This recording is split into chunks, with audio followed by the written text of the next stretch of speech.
Before we dive into today's episode, we want to take a moment to share something from the heart. This isn't goodbye, it's simply a new chapter for our very own Joshua Coursey, a new adventure. Wild Things and Wild Places can continue to be a place where you'll hear updates, stories, and the spirit of MFF. And hopefully, you'll still hear from Mr. Coursey along the way. Thank you for being part of this journey with us. Let's keep walking this path of wild things and wild places together.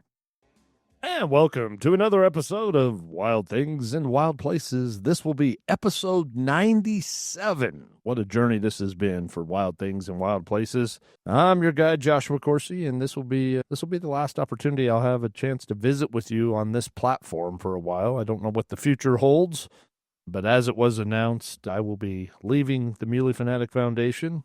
And an honor it has been to be with the foundation, to start the foundation with my partner, Joey Fagel. But I have accepted a presidential appointment with the Trump administration and will be flying out to the day that this podcast airs and being sworn in next Thursday with a new chapter and journey and challenge ahead of me. And I wanted to use this opportunity in this podcast to sit down with Joey and just kind of reflect a little bit, but keep this focused on MFF and where MFF is going from here. It's got a bright future. We've built a solid foundation and a great team and many hundreds of volunteers and supporters that want to move this mission forward. And so with that being said, let's welcome Joey Fagel. Good morning, Joey. Good morning. Good morning.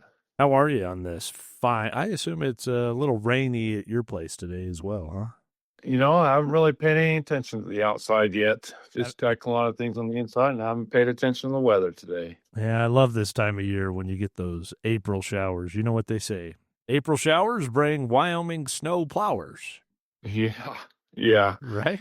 Yeah, it's definitely been a Wyoming spring so far. Let's get right to it. You know, some big changes coming. We had a visit with our board yesterday. The motion was made and approved to unanimously put you in the president CEO position for the Muley Fanatic Foundation moving forward. And what does that mean to you? It just means I need to fill some big shoes is what that means. I tend to ride barefoot. There's no shoes involved, brother. No, it's definitely going to be new territory for me in that. You've done a fantastic job in that position, gained a lot of relationships and communications with a lot of people. And yeah, you might not wear any shoes, but I know that it's going to be a big, huge hole that I got to fill, and I'm up for the challenge and ready to roll. But yeah, it's a little nerve-wracking just because of the transition and everything that's happening. Just at short notice. I mean, it's something that you didn't know for, you've been talking about it and deciding on it for a while, and then all of a sudden, boom, here it is, and we got a lot of work to do and make this transition happen smoothly. But I'm very excited. We have a great team, and I'm ready to lead that team to continue the success of the organization that we have put together now 13 years as an organization. It's just incredible what we've accomplished in that amount of time. Yeah, that's the understatement of the year. I think I could speak for both of us in saying neither one of us could have imagined 13 years ago what it would look like today, 13 years later. And I think you're right. When you talk about accomplishment and you talk about moving the mission forward, it all started with even developing a mission statement. And I can remember as I recollect on what that looked like, trying to establish what would be a mission statement that was more than just words on a paper, or meeting the obligation as a nonprofit of putting forth a mission statement, that it had to be meaningful. It had to represent what the goal was. And I think we've accomplished that. I think the mission statement is very clear: to ensure the conservation of mule deer and their habitat, and to provide such supporting services to further the sport of hunting and sound wildlife management. And over the last 13 years, I think we've had a great opportunity to really showcase the specific 3 pillars that hold that mission statement up and the accountability to the mission statement.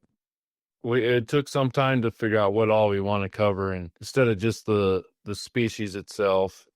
And I don't think you can ask for a better mission statement than that one right there. I mean, that covers just a broad range of everything that we are passionate about. and the importance of conservation. So, when we finished that out, you can just see it. Many of us, not just you and I, Scott Hampel was part of that and everything. And we stood proud to look at that statement. And I, it's incredible where that statement has taken us today. And I can tell you right now, I'm still proud of this organization, everything, and where we're carried into. And it's a long sentence, but it's a fantastic mission statement. That it's the best out of all the conservation organizations. Sorry, just trying not to get too choked up, because going back to that time, it's crazy to think of where we're at now. Well, let me add a little humor to that. Why don't you picture this? Why don't you picture you in a Christmas Story bunny suit at the Cowboy Christmas Ball? That'll wipe away any choking up. Yeah. That's the other thing. Through the 13 years, a lot of great memories, a lot of occasions where we've had putting the fun in fundraiser, as we would put it. Yeah, there's been a long list of accomplishments. Of course, we've been showcasing those in 2025 on the website and at the various events. But when you look at the impacts and how we have moved the mission forward from headquarters and at the chapter level, it's nothing short of profound. The impact is significant, and it's still very much needed. And the excitement is still just as fresh as it was day one. When you talk about them breaking ground this year on an effort that our Blue Ridge chapter in Virginia was the first chapter to contribute dollars to an account that would start to hold funds to leverage other partners and other funding sources to bring a almost $40 million wildlife crossing project to fruition. South Kimmer, 5 underpasses, 1 overpass. I mean, that's significant in itself. But then if you can look back, I think, and we're not really wired to be looking in the rearview mirror. We've always been forward thinking and moving the needle forward. But I think when you look back at the development of the steel jack fence, to protect some key tributary areas in that South Little Mountain area, Gooseberry Creek, Trout Creek, even the design and the development of that steel jack fence, and being able to find a local welder to partner with some energy companies on some drill stem pipe to fabricate something that would, keep elk out of these prime habitats, but then also allow that to grow and get above browse level and to restore those landscapes that were so critical for mule deer and their fawning ground. I mean, there's been a ton of projects over the last 13 years that have really been outside the box. And I think we'll always hang our hat on that, just being an organization that was willing to think outside the box and to be solution focused. Yes, absolutely. And we'll continue to do that. I mean, we've not only just done the regular habitat enhancements projects and all that, but yeah, like you said, we always think outside the box and come up with some great ideas and achieve those. You could even go to the wildlife conservation plate with Wyoming, the first ever. The idea, coming out of that summit with YDOT and having that idea to create funds for these multi-million-dollar projects.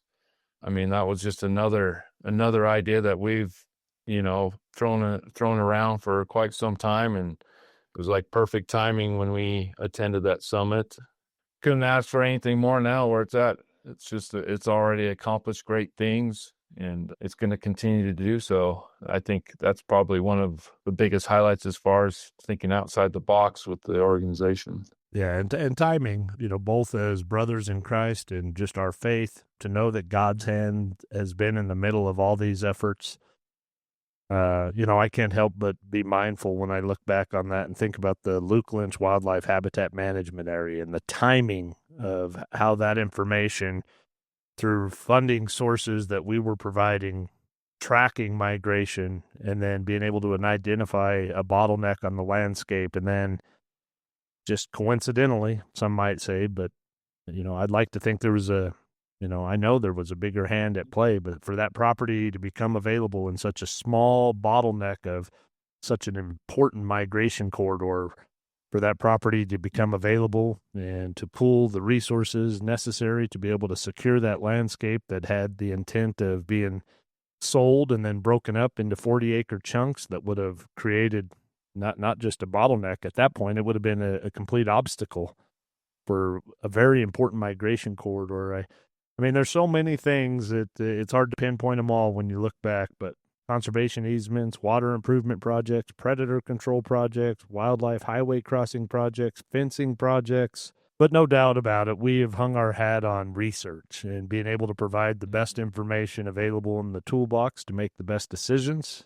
And launching, first of all, supporting the Wyoming Range Mule Deer Project when we were, in our infant stages as an organization, but then to be able to work with the university and the department to develop and design a 5-year PhD project to really look and flesh out the challenges associated with the declining mule deer populations and growing elk populations. We've just always supported research, and I'm proud of that. I think all of us should be proud of that. But the one thing, and it's the most important thing, is the amount of people, the army that has been built to move the MFF mission forward, and that is invaluable, and that is now needed more than ever. And I would hope folks that are listening to this that they can do that checkup from the neck up and just ask yourself, am I doing enough? Am I giving enough to the things that matter in the bigger picture? And how can I be more involved? And we do need more people to step up and be involved. I mean, this was never designed to be led by just a couple of people or a small, efficient, lean team at headquarters. This takes an army of volunteers to move this mission forward. The credibility has been earned over many years of doing the right thing, as our motto is, do the right thing. But to continue to move it forward, it needs more people. Yeah, I couldn't agree more. As we know, prior to establishing this organization, we volunteered 5 years with Muley Fanatic Foundation, and kudos to them for allowing us that opportunity to do what we did and learn a lot of things, and then it carry forward to where we're at today. So I do always owe credit to them for that experience. And we saw how important it was to raise money and put forth those funds to the mission. And we volunteered our time for 5 years, put a lot of hard work, and we gained a lot of great volunteers during that time. And we seen the importance of when you have that large amount of people coming together, put forth a lot of effort and raise a bunch of money and put it towards projects. So yeah, well said. Without volunteers, without our members, you just can't accomplish what we've accomplished to date. They are extremely important, and we need more of them. We need a lot of passionate volunteers. It's hard to find those these days, but they're out there, and I know they're up and willing to take it all on, and that's why the chapters are extremely important for our organizations. They're the heart and soul of each one of them. Ducks Unlimited, Rocky Mountain Elk Foundation, Mule Deer Foundation. They all have chapters, and they are loaded with great volunteers, just as our organization is. And those chapters are very important to the mission. So yeah, it's always a challenge to find them, but they're out there, and it's all they got to do is reach out to any organization and get involved. Yeah, I mean, it is the backbone of the organization. The organization was designed with the mission statement that we've covered, but it was designed to move it forward through a model that many said is impossible. And 13 years later, I'm here to confirm it's very possible, and it's made great strides of impact. But that 70-30 model, we've talked about it many times, but that model is unique. And folks that have been involved with other conservation organizations, they know how unique that model is. We hear it all the time. And if there is an interest in being a part of this effort and this army to care about the things that we love associated with not just mule deer, and I think that's the beauty of how this mission statement was specifically chosen, how it was written to be able to be encompassing and inclusive to things beyond just mule deer. But when you talk about conservation, you have to be thinking about youth and the next generation. You have to put your head in a place where you are truly planting a seed for a shade tree that you know you will never sit under and reap the benefits of such shade. But the youth and the education and the heritage of hunting, it is absolutely at risk. And we need to be doing everything we can right now on this time of the timeline of history, this is our opportunity. And, we've had a lot of engaged efforts with youth. Of course, the Putting the U in Hunt program, that's well documented. People are starting to become more and more aware of that, but it's beyond that. You look at some of the other efforts that we've been associated with youth and introducing youth to various shooting sports, whether that's archery or rifle. But then beyond that, it's 4-H shooting teams. And we've had a suite of 4-H shooting teams that we have supported, trap teams at Wheatland High School, the Nevada Youth, the Isaac Walton League in Virginia. I mean, that's all youth-based. And I think that's something that I am equally as a proud member of MFF, just as much as I am when we paid to help an effort to remove feral horses from the landscape. I mean, that Isaac Walton League, the Nevada Mason T. Ortiz Outdoor Recreation Camp, I mean, where Sundance has had a youth camp several times. That's really, I think, what, in my mind, when I think conservation, I try to think of its biggest impact, that it really does fit within our mission statement, that we have three very distinct pillars of function from the common things that you would think of associated with landscape level or habitat treatment projects associated with mule deer, but the youth and then the pursuit of science and research. I mean, there's something for everyone here. And if we can have a chapter, and a very successful chapter in Virginia, 2,500 miles away from the nearest mule deer, there's really something that fits within this mission statement, regardless of where you call home and where your backyard is. We love seeing kids at fundraising events. We love seeing them at the outdoors, just out on a project, participating. Anytime we've had, any type of seminar, just multiple number of things that we facilitate.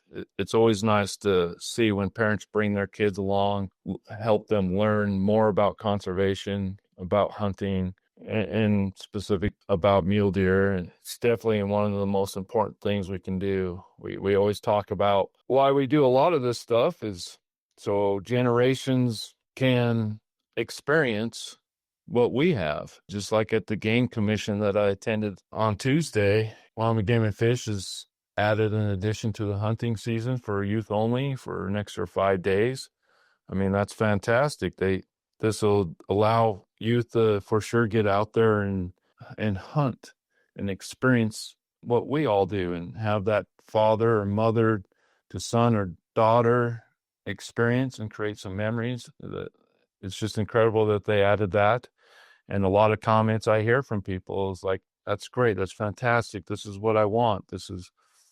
So my grandkid or my great grandkid can experience what we have. That's always seems to be something that's brought up, is making sure that generation after generation experiences, whether it be mule deer, elk, whatever it may be, the hunting, just being in the outdoors, and then most importantly, the purpose of conservation. Joey, what is your plan moving forward in being the president and CEO of Muley Fanatic Foundation and being the lead to lead an organization? What does that vision look like for you moving forward?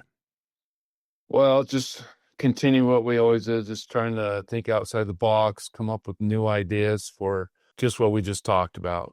Is there a possibility we could have a youth-only type of event where kids can come in, experience what fundraising is about, experience what the purpose of it is? They can participate into raffles and stuff like that. And we can have a discussion of the importance of it. I just think a youth only event would be fantastic. With a youth project allocation committee? Why not? Why not? That's a great idea. Yeah. Put together, you show them, hey, you guys helped raise this amount of money. This is some of the projects that we would like to do. And you put 5 kids together in a room, it would be so cool to see how they react, what their ideas are, and, what they would commit to. I mean, it's just, I think it would be awesome just to see, and then see where that would even carry on afterwards. And they pick a project and then they get out there and get their hands dirty and experience, this money went to this project, and now here I am. I got some gloves on with my dad and putting up some barbed wire fence, whatever it may be. I mean, just from one step to the next, and just letting him experience the whole thing. I think that could go so far. Or smooth wire fence, right? Yeah. Or, let's see him lift up a piece of steel jack fence. No, I think that's a great idea. I am very excited to be able to watch from a distance and, a long distance away. DC's quite a ways away, but the communications that Muley Fanatic Foundation has always put prioritized to be able to showcase, not only from an accountability standpoint, but a transparency standpoint, but really a recruiting standpoint. If you think about the communications that we provide and we solicit for people to participate, it's really just another measure of us showcasing that we're all in this together, and it takes all of us. It can't just be led by the small little office in Green River, Wyoming, or multiple chapters. It's got to be bigger than that. And when I've wrestled and prayed for guidance and discernment on this decision, that this opportunity ahead of me, I've had a lot of opportunity to look back, and I indicated it in the release last week, but I see faces and I hear voices, and I think of people, and unfortunately when you start naming people, somebody's going to feel like you left someone out or they weren't prioritized. But the amount of people and the folks that we have and the friendships that have been made because of our efforts with Muley Fanatic Foundation are lifelong friendships. We share a bond and build friendships that are centered around our love and care and regard for our wild things and wild places, and specifically mule deer, but our hunting heritage. We are a very small group of people in the bigger picture. 4%. That's the number that's been, I guess, done through polling and statistics that showcase that number was released last November, that 4% of Americans identify as hunters. That's 96% of folks that don't. And I think that's alarming. I think we need to be mindful of that. I think that really can impress upon the values that you have for something you love so much, to really put your best foot forward, to do your part to be an accountable steward of that heritage and to be able to ensure that it's there. I think especially you and I growing up as Wyoming natives, hearing the great stories of what was before our day and age in regard specifically to hunting, we know there's a change, and we know there's another change coming, and maybe that's the process, that it's always changing. But I know there's an opportunity here for us to really do right and showcase the value of this heritage to ensure that it exists and persists beyond our living years. And it's, if it's meant to be, it's up to me, right? It's that old adage of if something needs to be done, I can't wait for others to do it. I've got to take the lead. And I say I very loosely there. I'm not meaning me. I'm meaning us. I'm meaning us as sportsmen and sportswomen that care about what we have as a passion for the outdoors, and our take of the resource that is ultimately rooted in the conservation of sustainable and healthy populations. Hunting is conservation. Rocky Mountain Elk Foundation got that right. I wish that wasn't taken by them, because I believe in that wholeheartedly. Hunting is absolutely an essential tool to conservation. Well, all of us have experienced and seen the fight or the battle we always face with those that are against hunting. And you're right, we're very small, but if we work together and we stand together, we can still win those battles. And it's definitely something that we got to protect. And it's important, not just for conservation in that, but it's also important for the livelihoods of many people. I mean, that's their source of food, and that is something that they can't afford to lose. Sure, you go to the grocery store, but the prices of groceries nowadays and everything, and the unhealthy part of that, I mean, the wild food is definitely very important to many families, and we got to protect that. It's very important. And not only that, the memories that you create is just something that you can't get back over and over. Hunting just creates that. And rather you harvest something or not, you create a memory. Sometimes those are the best memories when you're out there hunting We're out in the outdoors. So I believe that by your Yeah. core. The best memories are made in the field. I absolutely believe that 100%. being out in God's creations, I mean, how can you ask for anything better? I mean, it's just, it's hard to think that that could be taken away if we don't continue to make a lot of efforts and work together as a team, as an army to protect that right to hunt. So We've talked a little Yes. bit at several events this year, and I've mentioned I've kind of put out some challenges to people as hunters. We in the protection of our heritage. I think you could probably say that there's a lot of division within the hunting community. A lot of people that want to, break people down. You're not a traditional archery guy. You use a compound, or oh gosh, you use a crossbow. You can't even call that archery. We gotta get way past those things. That's we're better than that. We gotta see the bigger picture.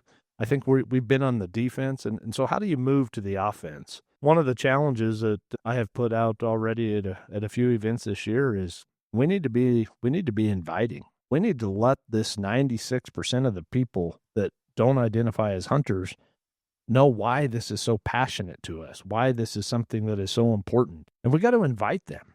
We got to encourage them to. Everybody knows a non-hunter when only 4%, even in Wyoming, where we tend to think everybody hunts. The bottom line is we know that isn't the case. 70,000 deer tags.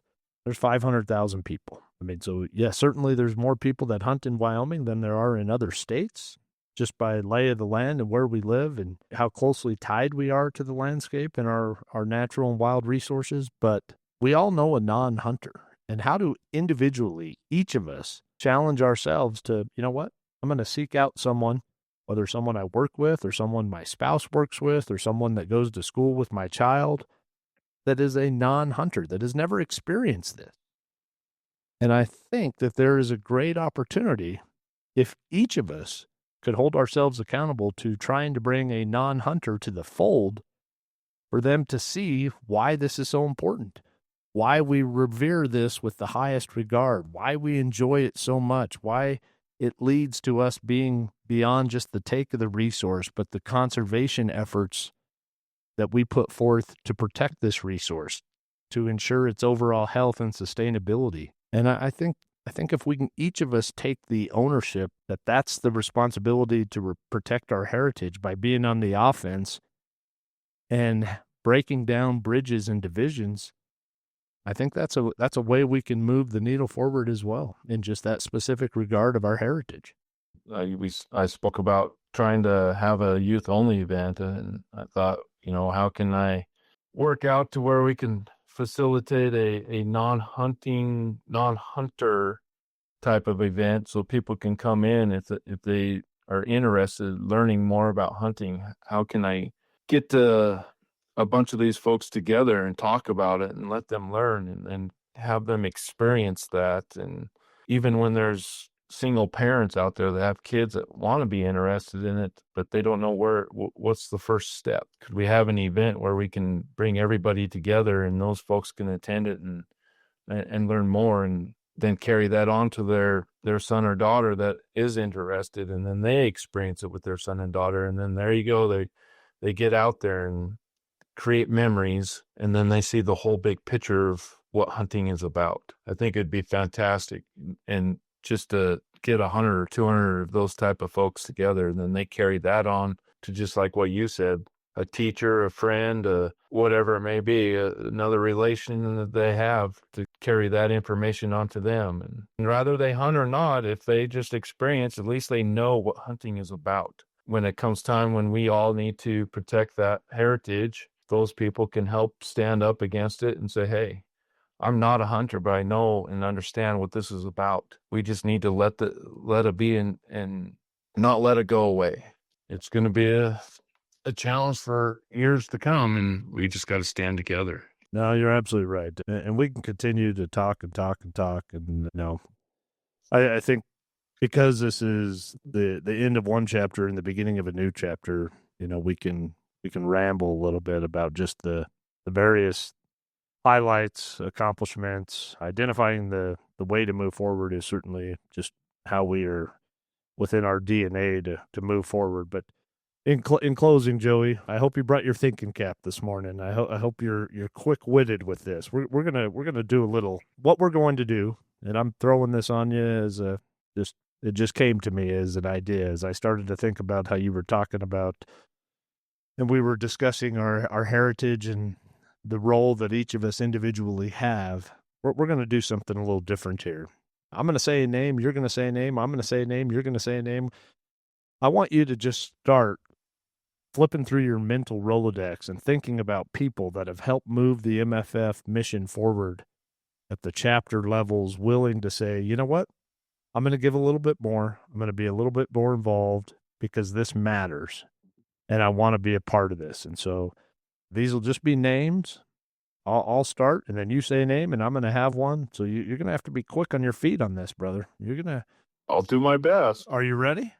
I guess. Well, I'm going to take the easy one then for you. No, I'll leave you the easy one. You probably know who I was going to say. All right. Mike Zimmerman, Jeff Cowley, Scott Hampel, Rowdy Anderson, Chris Costin, Kendall Shout. Dave Kavanaugh, God, you got me on that one. How about Chris Price, Dan Stanton, Don Cupferson, Mike Duffy, Joe Straley, Kurt Weaver, Austin Nemo, Dave Gearing, Aldo Haystaff, Chris Steffen, Blake Fiegler, Jared Oakleaf, Paul Vandiver, Danielle Carpenter, Steve Schwartzvader, Tyler Douglas. Cliff Folkers. Who there's so many. Jeff Geyer. The point being, and we could continue this, I know it's putting you on the spot and trying to recall. The bottom line is that there have been so many people that have been involved in this effort. So many. And that's the ask moving forward is continue to be involved. The organization needs your involvement. The organization is only strong as the people that are willing to step up and step forward to put forth the effort. And we've established an organization with a model that ensures its success that can be quantified and measured beyond any of our living years. And the impacts and the difference-making efforts that are put forth are profound. They are nothing short of profound. But it does take an army.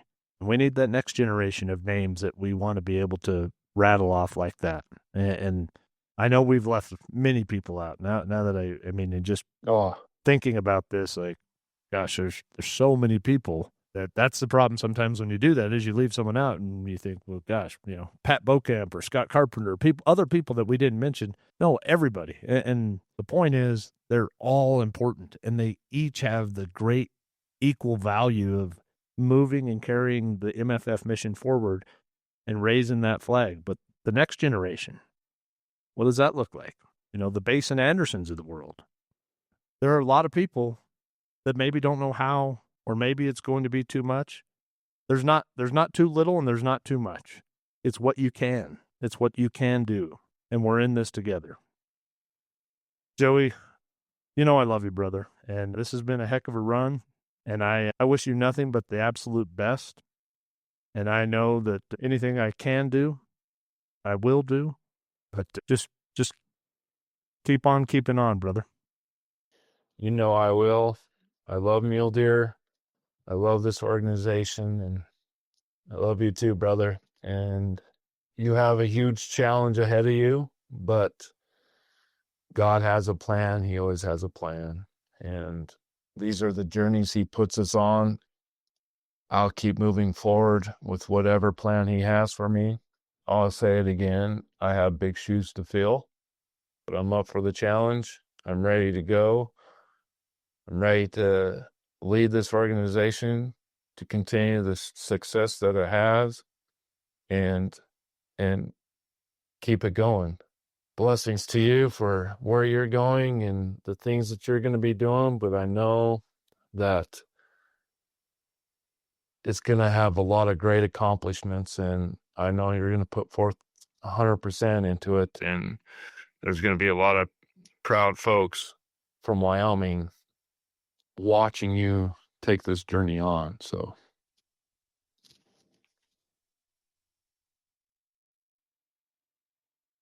Thanks, brother. Yep. Good stuff. It was great to visit with you this morning. This will be the last episode with me at the at the helm of the Wild Things and Wild Places podcast. I'm not sure what that will look like, as we don't want to close any doors. We're just going to need a little bit of time, and the team at the MFF is going to need some time to figure this out. And if folks have ideas, there's no reason why the podcast couldn't continue with somebody else being willing to step up and help out and to bring exciting and engaging content to the podcast platform on a weekly basis. It just takes a good plan and a good effort that is being willing to showcase such. And there's ample room for improvement on this podcast. I can tell you that. You can take this to another level that was never even within reach of what limited talents that I could bring to this effort. But I know there's others that have it, and maybe that's an opportunity. So if you've got some ideas on how to continue the Wild Things and Wild Places podcast, be sure to reach out to Joey, visit with him directly, and talk about how to continue this. It is a platform that allows MFF to be able to engage on a weekly basis with activities and to be able to showcase and highlight the effort that is moving the mission forward. We've tried quarterly magazines. We've tried a suite of things. The beauty of the podcast is it's a growing industry. It's a growing trend, and it allows us to be timely and reactive. And it's built an incredible audience. And I thank you all who have tagged along for 97 episodes. That's been a heck of a run, almost 2 years of this. And at no point have I ever thought, oh gosh, what am I going to do for next week? There's always been something that needed to be talked about. And so, yeah, please, if you have an idea and want to be involved at this effort, again, there's so many different ways to be involved. So many. I just encourage you to reach out to Joey directly and have those conversations and what that might look like. Joey, I love you, brother. Love it too, man. As we wrap up this very special episode, we want to remind you, this is not goodbye. It's simply a new chapter, and the story of the Muley Fanatic Foundation continues, stronger than ever. Josh's biggest hope, and ours, is that you stay involved, stay active, and stay part of this incredible mission. Wild Things and Wild Places has brought you the voices, updates, and stories that fuel the heart of MFF. We are in this together. Thanks for listening, and for Joshua Coursey, wishing you happy trails.